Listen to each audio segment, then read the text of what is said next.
the original drummer for the Beatles. We say good morning. It's a big thrill for me. Pete Best, how are you? Morning, Mike. How are you? I think things are going okay, DVD. Are you happy the way it came out?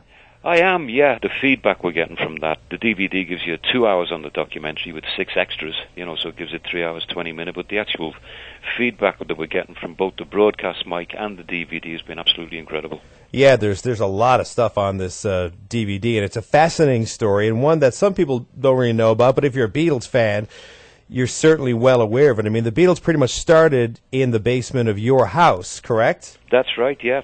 My mother's house, I suppose you could turn around and say she converted the cellars, the basement there into, what became the Casbah Coffee Club and, emanated up to become the catalyst for the Merseybeat sound, which the world knows today. Mm-hmm. And what were your first impressions of John, Paul, and George?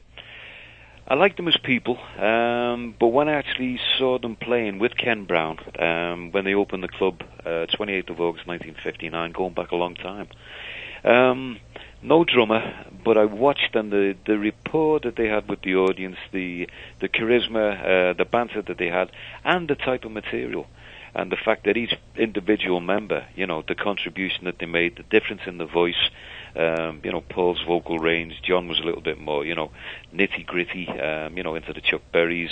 George was very much Carl Perk, and then they had the harmonies, and there weren't many bands in those days with that choice of material and the harmonies that they were doing, and I just stood in the crowd and watched them, and it was just like, hang on a minute, there is something special about these guys. Was there one that you got along with better than the others, or was there a best buddy or a favorite? Yeah, there was. Friends with all of them, but once I actually got to know the man and spent a lot of time in Germany with him, it had to be John. John and I became very, very close. He was a complex guy. He was pretty closed off in some ways, very funny, good sense of humor. I think first impression, it was very much a case of, John had a defense mechanism, and I think that was, what the public and the audiences saw. But when I would actually join the band, which was, in August 60, and went out to that first trip out to Hamburg, John and I spent a lot of time together, propping the bars up and drinking late at night, as we used to do in those days. And I suddenly realized that, there were two sides to this guy. There was what the audience saw, which was, don't come any further, you're in my face now, that type of approach. But behind it, there was a very tender and a very loving side. And I think having both of those things and being privy to both of those things, that to me made the complete man, and I think that's why, I sort of gave him the respect that, he so richly deserved. Now, this story is, over 40 years old at this point. Is it still difficult to talk about those days? Because for you, it didn't really end with a happy ending, I guess. No, but, the whole essence of the DVD is, it's not just about, of the Beatles. Yes, that was a very important, learning curve, a very important aspect of my time, during my life. But as the DVD says, life goes on, after the Beatles.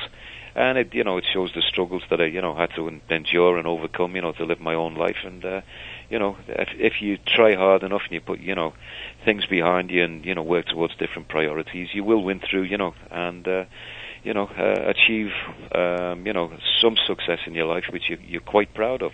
And I think that's the whole essence of the DVD. It's very much a case, there was life beyond the Beatles, and see what I am doing now. Yeah, it is. It's a great story, even if you're not a Beatles fan, per se, I think it is. I mean, it's a humane story. It's a humanitarian story. Hopefully, it gives hope to people who might be a little bit despondent about things which have happened in their life.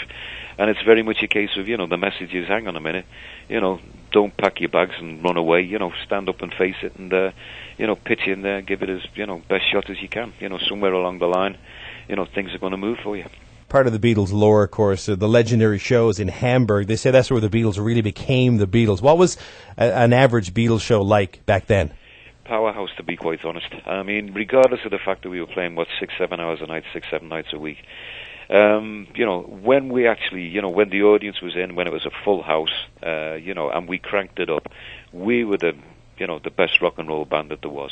And, it was absolutely wonderful to be part of it. It spilled over into the audience. I mean, the enjoyment that we were doing on stage, the antics that we were getting up to on stage, the ferocity, the savageness of the music that we were playing, that captivated the audiences. And I think that was the incredible scene that was going on in Hamburg at that time.